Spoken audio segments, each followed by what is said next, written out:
It smells Italian and it looks beautiful. Ladies and gentlemen, a very warm welcome to Alfa Romeo Giulia. In 2015, Alfa Romeo has launched its first Giulia model, and it happened to be the crazy over 500 horsepower quadrifoglio. In 2016, other models have followed, including Veloce, which is the model I have with us today. Veloce in Italian means fast, but is it?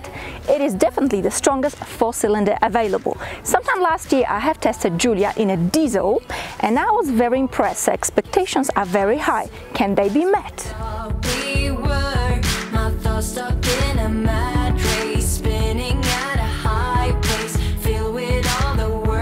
Under the bonnet, we've got a 2-liter turbocharged petrol engine which produces 280 horsepower and 400 Nm of torque. 0 to 100 is just a 5.3 second sprint, so it is all looking very dynamic on the paper. Let's take this baby on the road and see how it really feels to drive it.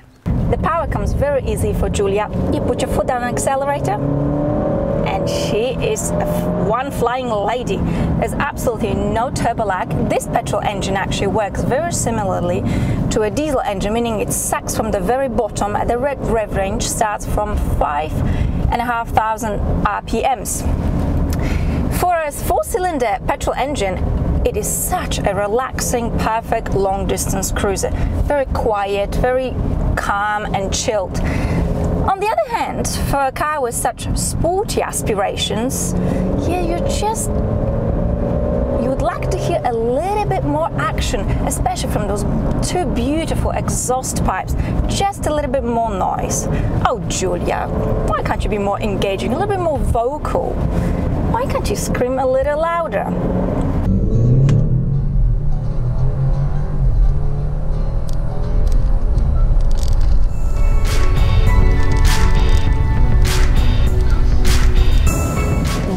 Is Alfa Romeo's terminology for driving modes. D stands for dynamic, N for neutral, and A for advanced efficiency to save petrol. Giulia is a very different lady in all three modes. In the dynamic, she is skittish, she is stiff, hard, and very, very sporty, so precise, especially when it comes to steering, almost surgically precise, in gentle little turn, and she is just listens. You are so in control.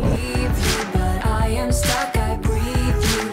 It's not as easy as I had thought. In the advanced efficiency, Giulia loses its vigor and puts its venom deep into the pocket and becomes this quiet, soft, very gentle individual with whom you can take your kids to school.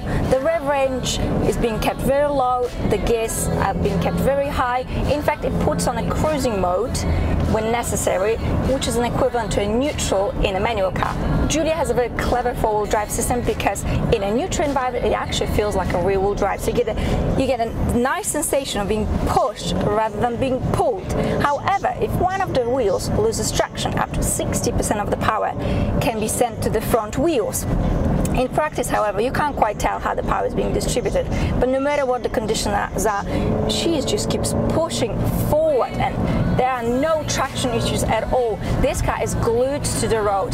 The handling and the steering in Giulia, absolutely top notch. We're both running out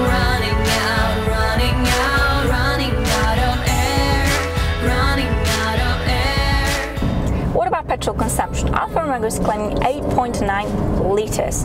In reality, be prepared to spend between 11 and 12 liters.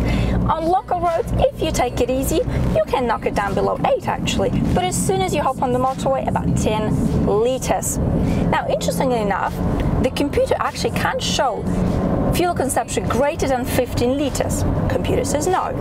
So what are my final thoughts on the stunningly beautiful Giulia Veloce? Well, I was impressed with Giulia Diesel.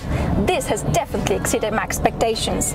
Giulia can be this nice, sweet little kitten that carries children to school, but she has a bit of a tiger and some claws under the bonnet. She is sexy, she's very sporty, at the same time she's also practical. So it's a nice saloon alternative to all the German car brands out there. If you fancy a bit of Italian flair in your life, I think you won't regret it, especially in this color. I hope you have enjoyed this video. I'd like to thank you very much for watching. A big thank you to Ornella from the FCA group in Switzerland for lending me this car. fingers crossed, I can get my hands on the quadrifoglio. Well, that's going to be a little bit wild. Anyways, thank you very much for watching once again, and I will see you very, very soon. Bye! Running out of air, running